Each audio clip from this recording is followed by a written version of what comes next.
This is just coming at us. Donald Trump will name RFK Jr. and Tulsi Gabbard as honorary co-chairs to his presidential transition team. They'll help him select policies and personnel for a second Trump administration. Jerry Baker is here from the Wall Street Journal. We just announced this. Is this a big plus for Trump? Well, I mean, he's looking at it's a transition move, apparently. They're going to be tasked with putting people into place.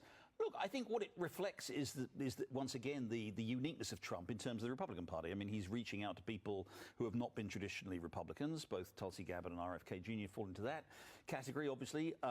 Wouldn't be at all surprised if it's one of those transition where they follow the Dick Cheney model. If you'll all remember that, when Dick Cheney was tasked with picking George W. Bush's vice president and ended up picking himself. So I wouldn't be at all surprised if this ends up with RFK Jr. and Tulsi Gabbard both getting important jobs in the administration. But yeah, it shows it's yet another example of his outreach to untraditional Republican voters. You got it. Now, Jerry, you wrote this: Democrats' deception may win the presidential election again. You wrote that in the Wall Street Journal. But lay it out for us, please. What's the deception? They do it all the time. They come up with especially at a convention, but they come up with an image that presents themselves as being very much in the mainstream, very much in the political mainstream. Obama did it in 2008. It was very much, remember, his great message was, I'm going to bring the country together, I'm going to heal the country. Went back to his speech from earlier when he talked about there isn't a red America and a blue America, there's one America. He did it, and then he governed very much from the left. He introduced a pretty radical, progressive agenda. Joe Biden was elected in 2020, same thing. I'm going to heal the country, I'm going to bring it together. We've been through a tough time, COVID and all of that. We've had Trump, who's been polarizing. I'm going to bring this country together. I'm going to bring us, we're not going to do anything crazy. Then he implements again one of those radical left-wing programs that we've seen.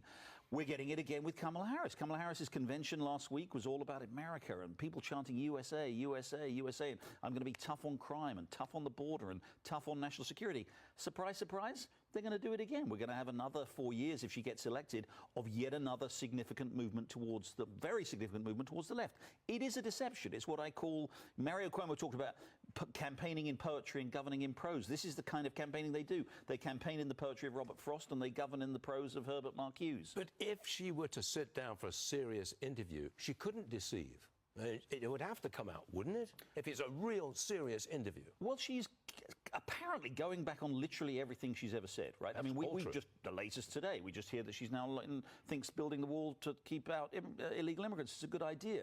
She's gone back on everything. So presumably that's the playbook, right?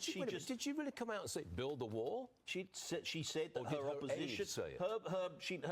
I can't remember what the terminology was, but her opposition to the wall is no longer operative, right, to that policy of Trump's, that what she said back in 2016, 2017, no longer applies.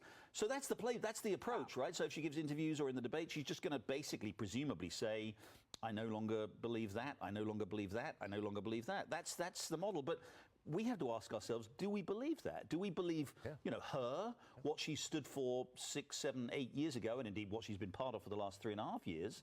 Or do we believe this sudden transformation that's all taken place in the space of a month?